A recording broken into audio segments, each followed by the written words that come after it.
Gold wheels grind over stone.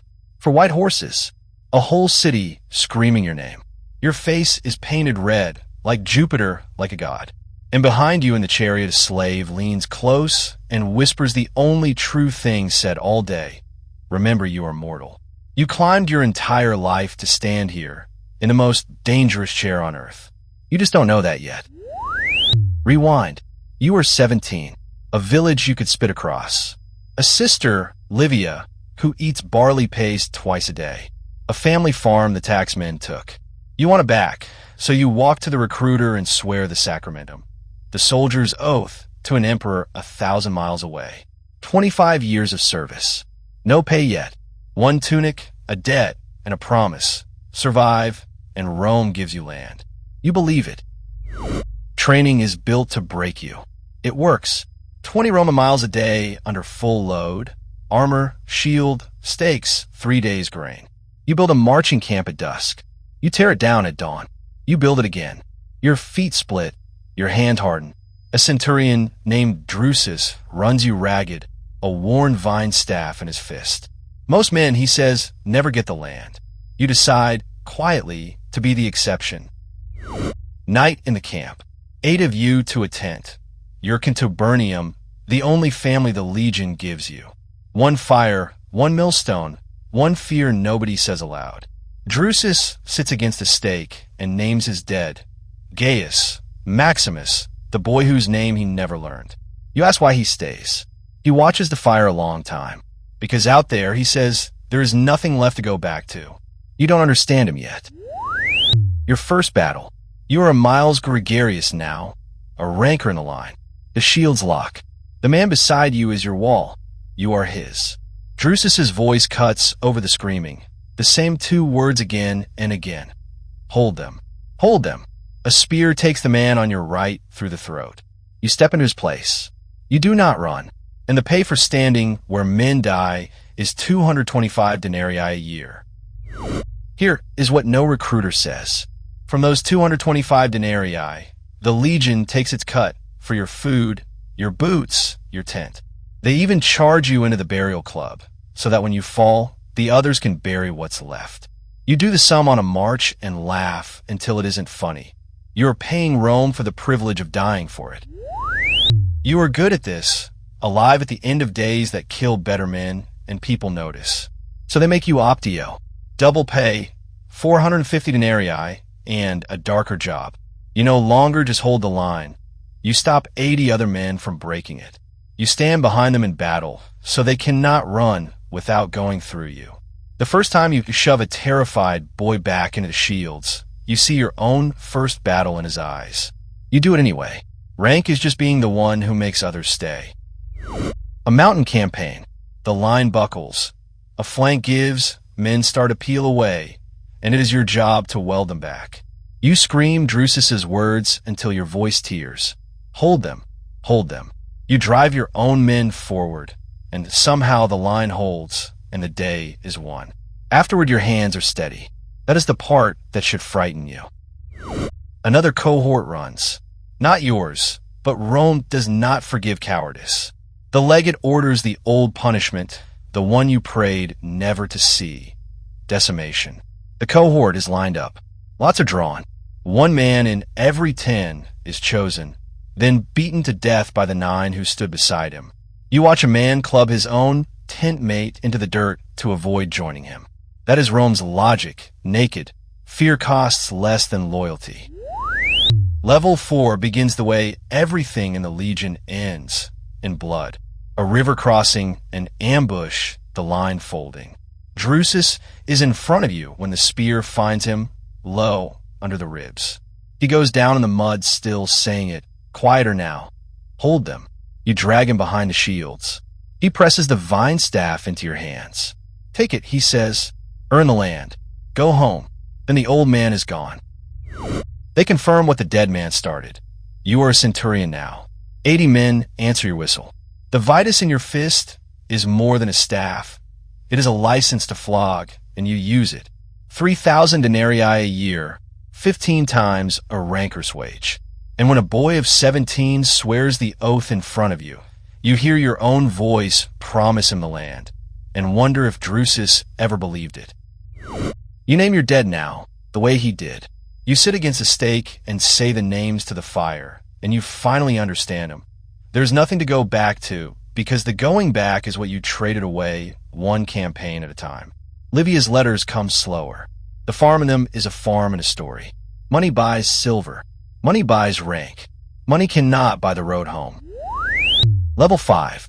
Primus Pilus, the first spear, chief Centurion of the whole legion. The eagle, the Aquila, stands beside you now. Lose it and the legion is disgraced forever. And reaching this rank makes you a knight.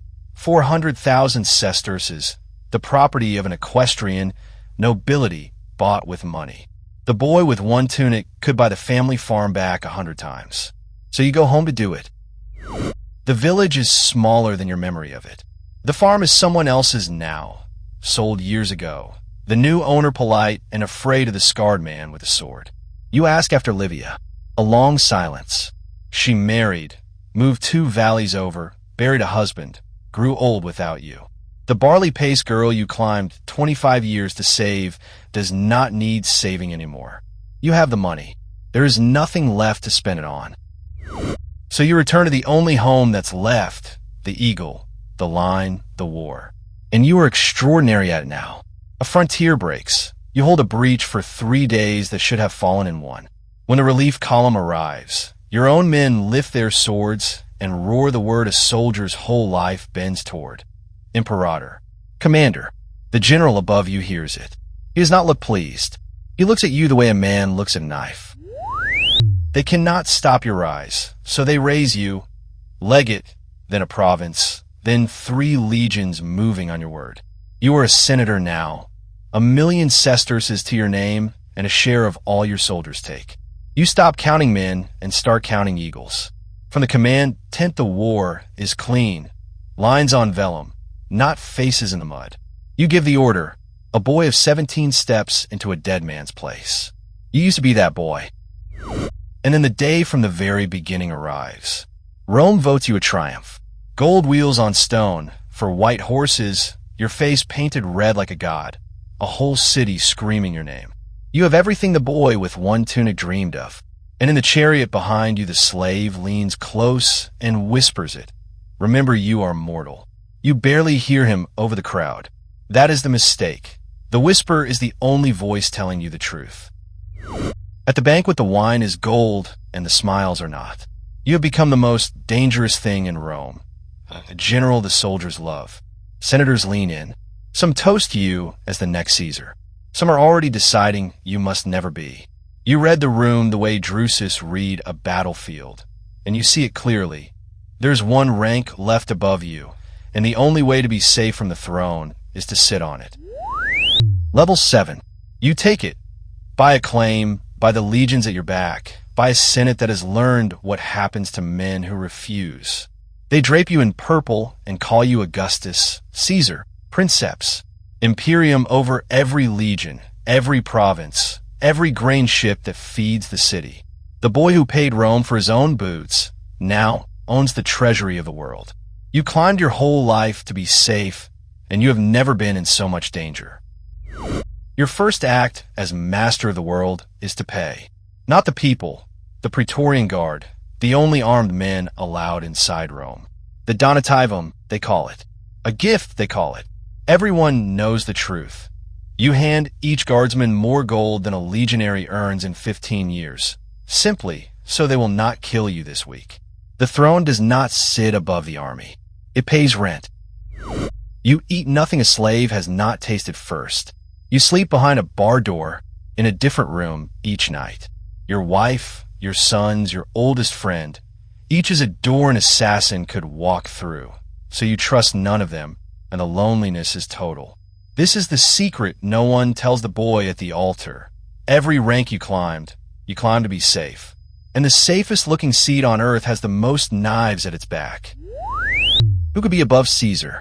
The men you are paying. The Praetorian Guard makes emperors and unmakes them.